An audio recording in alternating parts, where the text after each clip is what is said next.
Wow, இது நம்ம கிளானோட ரொம்ப முக்கியமான ஜூட்ஸு. என்ன ட்ரை பண்ணி பாக்குறியா? சரிப்பா, இது என்னால முடியும். ஃபயர் ஸ்டைல் ஃபயர் பால் ஜூட்சு.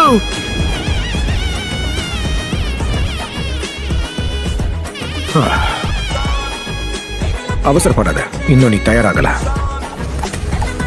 ஃபயர் ஸ்டைல் ஃபயர் பால் ஜூட்சு. மறுபடியும் முயற்சி பண்றேன். ஃபயர் ஸ்டைல் ஃபயர் பால் ஜூட்சு. ஃபயர் ஸ்டைல் ஃபயர் பால் ஜூட்சு. ஒரு வாரம் முழுக்க உனக்கு கத்து கொடுத்தாலும் அது பயன்படாத. இல்ல, நீங்க கத்து கொடுக்க வேண்டாம். வந்து பாருங்க, நான் அதை கத்துக்கிட்டேன். தோல்விக்கு இடமே கொடுக்க கூடாது. Fire style fireball ஜூட்சு.